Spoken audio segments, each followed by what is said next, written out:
امریکہ ایران جنگ 2.0 11ویں روز بھی جاری۔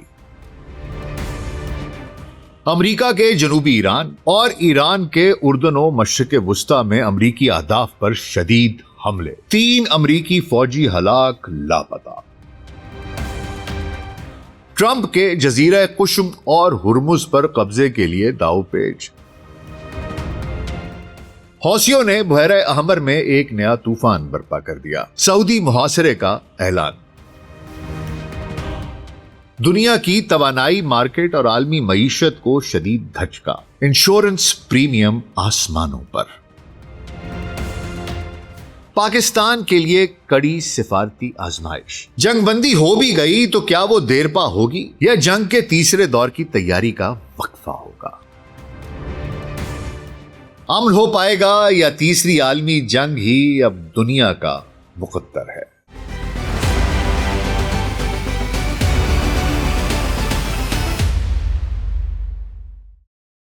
گلوبل سچ پوڈ کاسٹ ڈاکٹر ناصر بیگ کے ساتھ ابھی خدمت میں حاضر ہیں جی۔ السلام علیکم حضور۔ امریکہ ایران جنگ ہے کہ تھمنے کا نام ہی نہیں لے رہی۔ تھمنا تو دور کی بات، ایسا لگ رہا ہے کہ جیسے مشرق وسطی بھی اب چھوٹا پڑ جائے گا۔ یمن کے ایران نواز حوثی اب ایک اور اہم آبی گزرگاہ سے سعودی تیل کی نقل و حمل روکنے کی دھمکیاں دے رہے ہیں۔ ایک ایسی گزرگاہ جو بحیرہ احمر کو بحر ہند سے ملاتی ہے۔ آبنہ ہرمز میں بحری آمد و رفت پہلے ہی انتہائی سست ہو چکی ہے، اور اب بحیرہ احمر کا راستہ بند ہونے سے تیل کی قیمتوں میں مزید اضافہ ہو جائے گا۔ پیٹرول کی قیمتیں امریکہ میں $4 سے اوپر فی گیلن سے اوپر تجاوز کر چکی ہیں، اور یہ سب ایسے وقت میں ہو رہا ہے جب امریکی افواج نے راتوں رات ایران پر مسلسل 11ویں رات بھی حملے جاری رکھے ہوئے ہیں، جبکہ دوسری طرف ایران نے بھی اپنی سرحدوں سے دور تک جوابی کارروائیاں کی ہیں۔ اردن میں فضائی حملوں کے سائرن گونجتے رہے، جہاں رات کے وقت 6 میزائل اور 5 ڈرونز کو ہوا میں ہی تباہ کرنے کی دعویٰ کرتے ہیں۔ یہ پیش رفت گزشتہ ہفتے کے آخر میں اردن میں واقع ایک امریکی فوجی اڈے پر ایرانی حملے کے بعد سامنے آئی، جس میں 3 امریکی اہلکار ہلاک یا گمشدہ قرار دیے گئے۔ انٹرنیٹ پر گردش کرنے والی ویڈیوز میں خوفناک دھماکہ، آگ کا بڑا گولہ اور گرتا ہوا ملبہ صاف دیکھا جا سکتا ہے۔ دیکھا جا سکتا ہے کہ پہلے جہاں کہیں ہینگرز ہوتے تھے وہاں راکھ کا ڈھیر ہے۔ ہلاک ہونے والے 2 فوجیوں کی شناخت ٹیکساس سے تعلق رکھنے والی 19 سالہ پرائیویٹ ایزابیلا گونزالز اور ہوائی سے تعلق رکھنے والے 25 سالہ فرسٹ لیفٹیننٹ ٹائلر جیمز فیون کے نام سے ہوئی ہے۔ ان ہلاکتوں کے علاوہ گزشتہ چند ہفتوں میں 100 سے زائد امریکی فوجی زخمی بھی ہوئے۔ دعویٰ یہ کر رہی ہے امریکی انتظامیہ کہ ان میں سے اکثر واپس ڈیوٹی پر جا چکے۔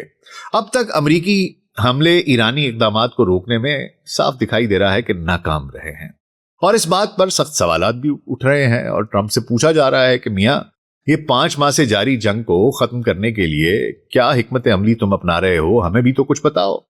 ایک ایسی جنگ جس کے بارے میں اس نے ابتدا میں دعویٰ کیا تھا کہ یہ محض چند دنوں میں، چند ہفتوں میں ختم ہو جائے گی۔ یہی جنگ ایک لامتناہی جنگ کی شکل اختیار کرتی جا رہی ہے۔ A war that is expanding in time and space۔ Iran کی اردن تک بمباری، امریکہ کی جزیرہ قشم اور آبنہ ہرمز پر کنٹرول کے لیے داؤ پیچ، حوثیوں کا سعودی عرب کے خلاف اعلان جنگ، اور ایسے میں ایران کا وزیر داخلہ دورہ پاکستان پر۔ حضور اس کا بیک گراؤنڈ کیا ہے؟ یہ کیا سچویشن ڈیولپ ہو رہی ہے اور آگے کیا ہو سکتا ہے؟ آج اس سب پر بات ہوگی، تو حضور اگلے 10 سے 15 منٹ کے لیے دھیان ذرا ادھر، اور اگر ہمارا کانٹینٹ پسند آ رہا ہے تو ویڈیو کو لائک اور چینل کو سبسکرائب کر دیجیے گا۔ تو آئیے آغاز کرتے ہیں۔ حضور ایران پر امریکی حملوں کے 11ویں روز بھی صورتحال مزید کشیدہ ہوتی جا رہی ہے۔ چابہار، بندر عباس، سیرک، بشار سمیت ایران کے 10 سے زائد شدید شہروں میں شدید دھماکوں کی آوازیں سنائی دیتی رہیں۔ ہر جگہ پر بمباری کی گئی۔ امریکن جو سینٹرل کمانڈ ہے سینٹ کام، اس کے مطابق ان حملوں میں ایرانی ملٹری کمانڈ سینٹرز، میزائل اور ڈرون لانچنگ سائٹس اور ایئر ڈیفنس سسٹمز کو نشانہ بنایا گیا، جبکہ خبریں ہیں کہ وہاں پر جو نیوکلیئر سائٹس ہیں ان کے ارد گرد بھی بم گرائے گئے ہیں۔ جو جنوبی حصہ ہے، جو بندرگاہیں ہیں، وہاں پر انفراسٹرکچر کو، ریلوے لائنز کو، وہاں پر پلوں کو اور سڑکوں کو بھی نشانہ بنایا گیا ہے۔ دوسری جانب ایران کا دعویٰ ہے کہ اس نے اردن میں امریکی F-15 جنگی طیاروں اور میزائل ڈیفنس سسٹمز کو تباہ کر دیا ہے، اور بحرین میں ایمیزون کا ڈیٹا سینٹر وہ بھی انہوں نے اڑا دیا. پیٹریٹ ڈیفنس سسٹم اور رڈار سسٹم وہ بھی تباہ کر دیے. کویت کے علی سالم ایئر بیس پر MQ-9 ڈرون ہینگرز اور امریکی ملٹری بیس کو نشانہ بنایا گیا, جبکہ احمد الجابر ایئر بیس پر بھی امریکی تنصیبات کو نقصان پہنچایا گیا ہے. ٹرمپ نے سخت انتباہ جاری کرتے ہوئے کہا کہ اگر امریکی فوجیوں کو نشانہ بنایا گیا تو ایران کو اس کی بھاری قیمت چکانی پڑے گی. امریکی فوج کی سالمیت پر کوئی سمجھوتا نہیں کیا جائے گا. اب بندہ پوچھے کہ بھائی تم اگلوں کے بچے اڑا رہے, ان کے گھر اڑا رہے, ان کے سویلین انفراسٹرکچر پر حملے کر رہے, اپنے گھر سے ہزاروں میل دور تم نے ان سپاہیوں کو, غریبوں کے بچوں کو بھیجا ہے لڑنے کے لیے, تمہاری جنگ لڑنے کے لیے, اسرائیل کی جنگ لڑنے کے لیے, اور اس کے بعد تمہیں یہ فکر ہے کہ جن کے تم بچے مار رہے ہو, جن کے تم گھر تباہ کر رہے ہو, جن کے تم بزرگ مار رہے ہو, جن کے گھر میں گھس کر تم ان کو جینے نہیں دے رہے, وہ تمہاری فوج پر بھی حملہ نہیں کریں گے. اور اگر ان میں سے کسی کو کوئی نقصان پہنچتا ہے, چوٹ لگتی ہے, کوئی مارا جاتا ہے, تو اس کے بعد تمہیں بڑا غصہ آتا ہے کہ ان کو مارا کیوں ہے, ان کی حفاظت تو میں نے کرنی ہے, ان کا دفاع بہت ضروری ہے, اس پہ کوئی سمجھوتا نہیں ہے. مطلب سیاستدان اور ان کی منافقت, اللہ جانے یہ کون لوگ ہیں. خیر حضور, ٹرمپ یہ کہتا ہے کہ جی اس پر کوئی سمجھوتا نہیں ہے امریکی فوج کی سلامتی پر, اور اس سلسلے میں وہ کہتا ہے کہ میں نے وزیر جنگ اور عسکری قیادت کو تمام ممکنہ جوابی کارروائیوں کے لیے الرٹ رہنے کی ہدایت کر دی ہے. پینٹاگون کی رپورٹس کے مطابق حالیہ جنگ میں 100 امریکی فوجی زخمی ہوئے, جن میں بقول ان کے 96 ڈیوٹی پر واپس چلے گئے, جبکہ 28 فروری سے اب تک مجموعی طور پر 14 امریکی فوجی ہلاک اور 400 سے زیادہ زخمی ہو چکے. اچھا حضور, ٹرمپ جو ہے نا, اس کا میں نے آپ کو پہلے بھی بتایا تھا کہ اس کا مین فوکس یہ ہے کہ میں جنوبی ایران کو باقی ایران سے کاٹ دوں اور کسی طریقے سے میں آبنائے ہرمز کا کنٹرول حاصل کر لوں. اسی لیے ایران کے جتنے جنوبی ساحلی شہر ہیں, بندرگاہیں ہیں, جزیروں پر, فوجی تنصیبات پر اور تمام لائنز آف کمیونیکیشن یعنی سڑکیں, پل, ریلوے لائن, سب کو امریکی نشانہ بنا رہے ہیں. ٹرمپ کو علم ہے کہ ہرمز پر کنٹرول کے لیے جزیرہ قشم پر قبضہ کلیدی حیثیت رکھتا ہے. اپنے وسیع رقبے اور خلیج فارس کے دہانے پر واقع ہونے کی وجہ سے جزیرہ قشم صدیوں سے ان تمام سلطنتوں کے لیے ایک انمول اثاثہ رہا ہے جو اس خطے پر حاکمیت چاہتی ہیں. جیسے قدیم اور قرون وسطیٰ کے دور کی بات کروں تو 4 صدی قبل مسیح میں سکندر اعظم کے بحری بیڑے نے جزیرہ قشم کا سروے کیا اور اس کے جغرافیائی لوکیشن کی اہمیت کو تسلیم کیا. سن 1300 تک مملکت ہرموز کے تحت یہ جزیرہ ایک ترقی یافتہ تجارتی مرکز اور غذائی رسد کا اہم ذریعہ بن چکا تھا. پھر استعماری دور آیا تو 1507 میں پرتگالی سلطنت نے اس خطے پر قبضہ کر کے جزیرہ قشم پر ایک مضبوط قلعہ تعمیر کیا تاکہ یورپ اور ایشیا کے درمیان بحری تجارت پر قابو پایا جا سکے. 1662 میں صفوی سلطنت نے برطانوی افواج سے مل کر پرتگالیوں کو یہاں سے نکالا اور 19ویں صدی تک برطانوی سلطنت نے خلیج میں اپنی بحری طاقت قائم رکھنے کے لیے یہاں فوجی بیس قائم کر لیا. اور آج کے دور میں جزیرہ قشم ایران کی ایسیمیٹرک نیول ڈیفنس کا مرکزی ستون ہے. یہاں ایران کی زیر زمین عسکری تنصیبات قائم ہیں جن کے ذریعے وہ آبنائے ہرمز میں اپنی طاقت کا مظاہرہ کرتا ہے. دراصل اس طرح ہے کہ اس میں نیچرلی انڈر گراؤنڈ ٹنلز بنی ہوئی ہیں پانی کے آنے جانے کی وجہ سے, اور وہ ٹنلز ساری آپس میں انٹر کنیکٹڈ ہیں. انہی ٹنلز کے بیچ میں یہ جو چھوٹی چھوٹی کشتیاں ہیں, جس طرح آپ نے سنا ہوگا کہ جی کشتی آتی ہے اور کسی ٹینکر کو مار دیتی ہے, یہاں پر کہا یہ جاتا ہے کہ انہوں نے نیچے اپنے میزائل بھی رکھے ہوئے ہیں انہی ٹنلز کے بیچ میں, اور یہ پورا نیٹ ورک ہے جو صرف IRGC کی نیوی کو پتا ہے کہ یہ کس طرح ہے اور اس کا میپ کیا ہے, اور اسی کو استعمال کیا گیا ہے. اور یہ جگہ امریکہ اور ایران کے درمیان اس وقت کشیدگی کا سب سے بڑا پوائنٹ, سب سے بڑا نقطہ بنی ہوئی ہے. اچھا حضور, ایک طرف جہاں امریکہ ایران پر مسلسل 11 دنوں سے بمباری کر رہا ہے اور ایران مشرق وسطیٰ میں امریکی تنصیبات کو راکھ کا ڈھیر بنا رہا ہے, وہیں دوسری طرف پس پردہ مذاکرات کا سلسلہ بھی جاری ہے. ایکزیوس اس کی رپورٹ کے مطابق اگر اس کی مانیں تو امریکی حکام کا کہنا ہے کہ ٹرمپ کے حکم تک فوجی کارروائیاں جاری رہیں گی, لیکن ساتھ ہی بین الاقوامی سطح پر دونوں ممالک کے درمیان رابطے بھی قائم ہیں. اور حضور یہ بات کچھ اس وجہ سے سچ معلوم ہوتی ہے کیونکہ اسلام آباد میں وزیر اعظم شہباز شریف نے ایرانی وزیر داخلہ سکندر مومنی سے ایک اہم ملاقات کی ہے, جہاں ایرانی وزیر داخلہ کا شاندار استقبال بھی کیا گیا, انہیں گارڈ آف آنر بھی پیش کیا گیا. امریکہ اور ایران کے درمیان جاری اس تصادم کے بعد خطے کی سیاسی صورتحال تیزی سے بدل رہی ہے. اس وقت سفارتی حلقوں میں 10 روزہ عارضی جنگ بندی سیز فائر کی تجاویز سے متعلق خبریں گردش کر رہی ہیں تاکہ ماضی میں طے پانے والے MOU پر دوبارہ غور کیا جا سکے, اس کو کچھ ٹویک کیا جا سکے, کوئی ترامیم ہے تو وہ کر دی جائے, اگر کچھ ڈیٹیلز مسنگ تھی تو وہ لکھ دی جائیں تاکہ یہ جو مس انڈرسٹینڈنگز ہیں یہ ختم ہو اور MOU کو کسی طریقے سے امپلیمنٹ کروایا جا سکے۔ تاہم سوال یہ پیدا ہوتا ہے کہ کیا یہ واقعی امن کی سنجیدہ کوشش ہے یا پھر یہ امریکہ اور ایران دونوں کے لیے جنگ کے تیسرے مرحلے راؤنڈ 3 امریکہ ایران 3.0 کی تیاری اور سانس لینے کا ایک عارضی وقفہ ہے۔ خیر، اس کا فیصلہ آنے والا وقت ہی کرے گا، کیونکہ فی الوقت ایک بہت بڑا طوفان بحیرہ احمر سے اٹھ رہا ہے۔ یمن کے حوثی ملیشیا نے اعلان کیا ہے کہ انہوں نے بحیرہ احمر کی اہم گزرگاہ باب المندب کو سعودی جہاز رانی کے لیے مکمل طور پر بند کر کے سعودی عرب کا بحری محاصرہ کر لیا ہے۔ عرب ممالک اور اقوام متحدہ کا رد عمل بہت ہی شدید رہا ہے۔ سعودی عرب نے اس قدم پر شدید رد عمل دیتے ہوئے کہا ہے کہ حوثی ملیشیا نے سرحدوں اور بین الاقوامی قوانین کی خلاف ورزی کی ہے اور باب المندب سے گزرنے والے جہازوں پر حملوں کا سخت محاسبہ کیا جائے گا۔ عرب اتحاد کے ترجمان میجر جنرل ترکی المالکی نے حوثیوں کے اس قدم کو بحری قزاقی اور دہشت گردی قرار دیا ہے اور انہیں کہا ہے کہ جناب تجارتی جہازوں کی حفاظت کے لیے سیکیورٹی آپریشنز شروع کیے جائیں گے۔ قطر کی وزارت خارجہ نے بھی جاری بیان میں کہا ہے کہ وہ سعودی عرب کی سلامتی، بقا اور خود مختاری کے دفاع کی مکمل حمایت کرتا ہے اور بین الاقوامی پانیوں میں آزادی تجارت بین الاقوامی قانون کا بنیادی اصل ہے۔ اقوام متحدہ UN نے حوثیوں کے اس بحری محاصرے پر شدید تشویش کا اظہار کرتے ہوئے اسے خطرناک موڑ قرار دیا ہے۔ اقوام متحدہ کا کہنا ہے کہ عالمی معیشت پہلے ہی مشکلات کا شکار ہے اور تجارتی راستوں میں اس قسم کی رکاوٹیں عالمی سپلائی چین کو تباہ کر سکتی ہیں۔ اچھا حضور، جیسا کہ ہم پہلے بھی آپ کو بتا چکے ہیں کہ آبنہ ہرمز طویل عرصے سے ایران امریکہ جنگ کا مرکز رہا ہے اور یہ جب سے بند ہوا تو یہ والا رستہ تو یہاں سے جو تیل جاتا تھا وہ بند ہو گیا۔ اب ایک نیا محاذ باب المندب یہ بھی کھولنے کی بات کی جا رہی ہے، تو اس سے عالمی انرجی مارکیٹ شدید بحران کا شکار ہو گئی ہے۔ آپ کی خدمت میں میں نے عرض کیا تھا کہ ان کا جتنا تیل ہے وہ مشرقی خطے میں نکلتا ہے، وہاں سے یہ آبنہ ہرمز سے تیل نکل جایا کرتا تھا، جو ایشیا کو آتا تھا وہ یہاں سے چلا جاتا تھا۔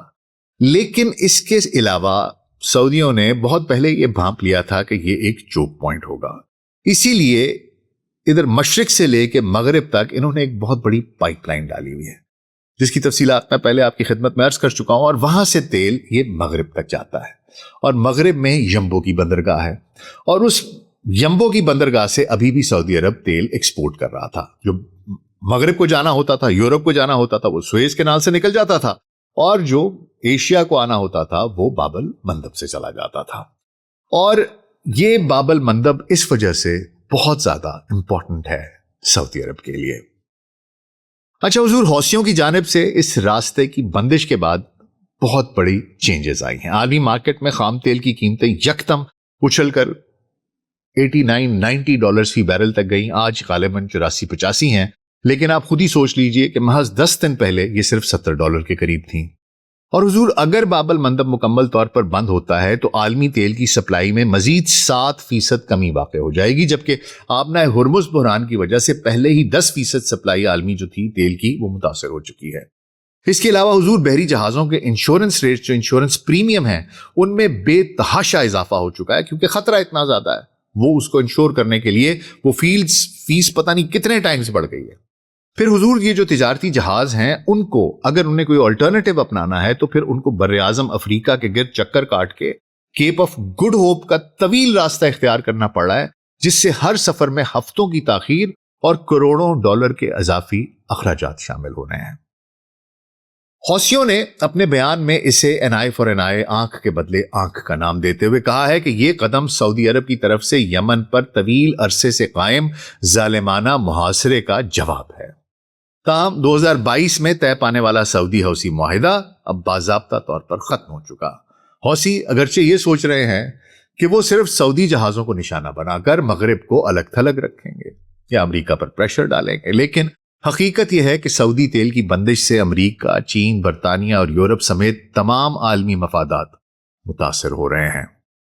اچھا حضور، حوثیوں نے کاغذات پر تو سعودی عرب کا بحری محاصرہ کرنے کا اعلان کر دیا ہے، مطلب انہوں نے یہ اعلان تو کر دیا ہے، لیکن عسکری اور جغرافیائی حقیقت اس سے کافی مختلف ہے۔ اچھا حضور، اس کو تھوڑا سا نہ سمجھنے کی ضرورت ہے کہ اگر ہم ساحلی کنٹرول کا جائزہ لیں تو حوثی پورے باب المندب کو بلاک کرنے کی بات کرتے ہیں، لیکن حقیقی عسکری صورتحال یہ ہے کہ حوثیوں کا ساحل پر مکمل کنٹرول نہیں ہے.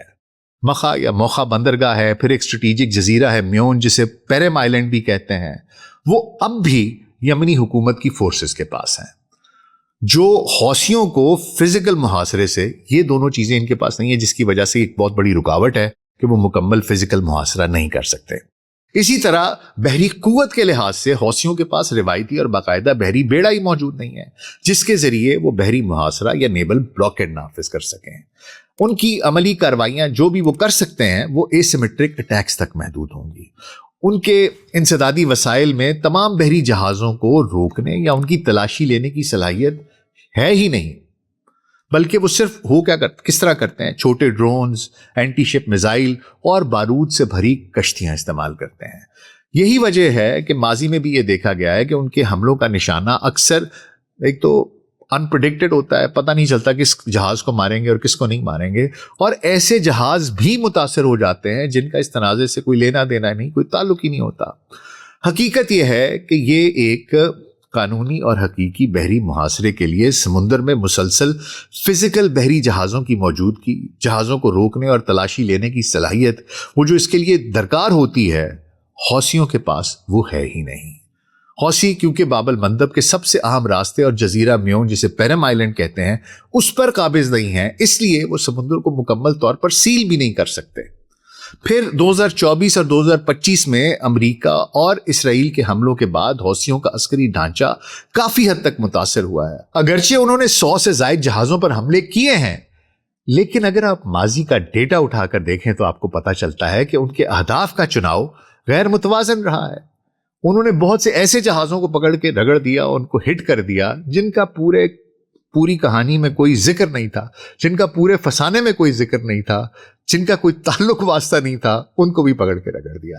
لہٰذا جو سمجھ میں آتی ہے وہ یہ ہے کہ حوثیوں کا یہ جو اعلان ہے نا، یہ ایک فزیکل بحری محاصرے کی بجائے سیاسی دباؤ اور متفرق حملوں کی دھمکی سے زیادہ اور کچھ نہیں ہے. فیئر آف ان نون، کہ لوگوں میں ایک ڈر بٹھا کے رکھو کہ پتہ نہیں یار، ہمارا تو لینا دینا نہیں ہے، ہمارے جہاز کو بھی نہ مار دیں کیونکہ یہ تو ایسے ہی کرتے ہیں، بلاکیڈ تو ہے کوئی نہیں، آپ آرام سے جا رہے ہیں، کچھ پتہ نہیں کہاں سے کوئی میزائل آ کر لگ جائے، کوئی ڈرون آ کر لگ جائے، کوئی کشتی بارود کی بھری ہوئی آ کر لگ جائے، کوئی آ کر ہم پر قبضہ کر لے. تو یہ اصل میں وہ خوف سے، انسرٹنٹی سے، انپریڈکٹیبلٹی سے لوگوں کو ڈرا کر یہ وہ اچیو کرنا چاہ رہے ہیں. پراپر جو ایک نیول بلاکیڈ ہوتا ہے ان کلاسیکل سینس، وہ کیری آؤٹ نہیں کر سکتے because of the geographical locations, اور جو ان کے پاس بحری فلیٹ وغیرہ بھی کچھ نہیں ہے، جو ان کے پاس اکوپمنٹ ہے، جو ان کے پاس ایمونیشن ہے، جو ان کے پاس اسلحہ ہے، اس سے یہ پاسبل نہیں ہے. اچھا حضور، اب ذرا بات کر لیتے ہیں اس محاصرے کی جس کا تذکرہ حوثی کر رہے ہیں کہ جی جو ان کا محاصرہ سعودی عرب نے کیا ہے، اور وہ کہتے ہیں کہ جی اس محاصرے کے جواب میں اب ہم واپس سعودی عرب کا محاصرہ کر رہے ہیں. سیاسی اور تاریخی صورتحال ہمیں کیا بتاتی ہے یہ ذرا دیکھ لیتے ہیں. اچھا حضور، میں نے حوثیوں کے اوپر ایک بڑا تفصیلی پروگرام کیا ہوا ہے جس میں زیدی شیعہ کی جو شاخ ہے اس کے بارے میں بھی بات کی ہوئی ہے اور حوثیوں کے بارے میں بھی بات کی ہوئی ہے. آپ وہ تفصیلاً دیکھ لیجئے گا، لیکن ابھی میں فی الحال آپ کو ایک کوئک ریکیپ دے دیتا ہوں تاکہ آپ کو سمجھ میں آ جائے. دیکھیے حضور، یمن اس وقت دو مکمل طور پر مختلف سیاسی اور جغرافیائی حصوں میں تقسیم ہے، شمال اور جنوب.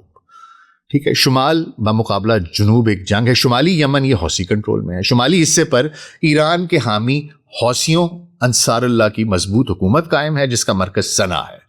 یمن کی نصف سے زائد آبادی اور اہم شہری مراکز حوثیوں کے پاس ہیں، جن میں سعدہ، حجہ، عمران، زمار اور اب شامل ہیں. اس انتظامیہ کی قیادت مہدی المشات اور عبد المالک الحوثی کر رہے ہیں.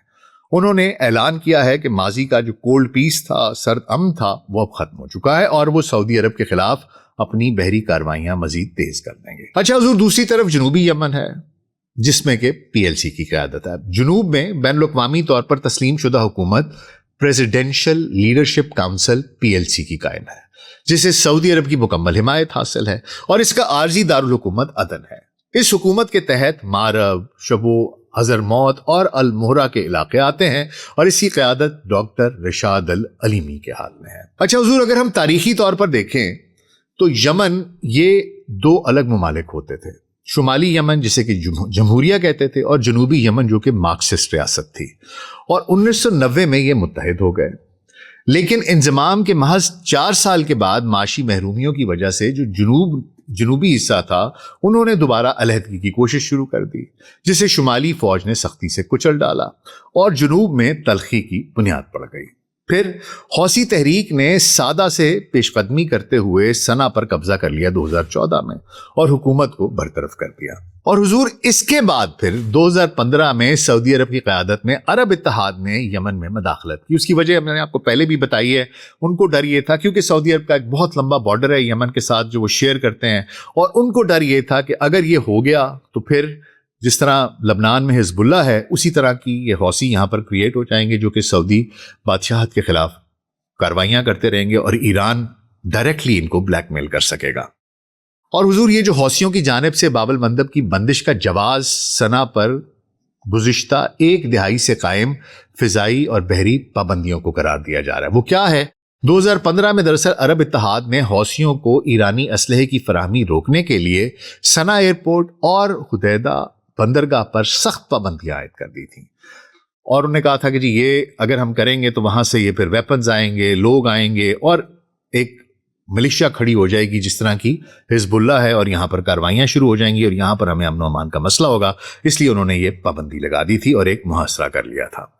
پھر ہوا یہ کہ جولائی 2026 میں ایک ایرانی شہری طیارہ جو تھا وہ سیکیورٹی پروٹوکول کی خلاف ورزی کرتے ہوئے براہ راست سنا میں لینڈنگ کرنے کی کوشش کر رہا تھا۔ سعودی حمایت یافتہ فورسز نے سنا ایئرپورٹ کے رن وے پر بمباری کی تاکہ غیر قانونی ایرانی پرواز کو روکا جا سکے۔ ان کے لیے غیر قانونی کیونکہ انہوں نے محاصرہ کیا، انہوں نے منع کیا ہوا ہے۔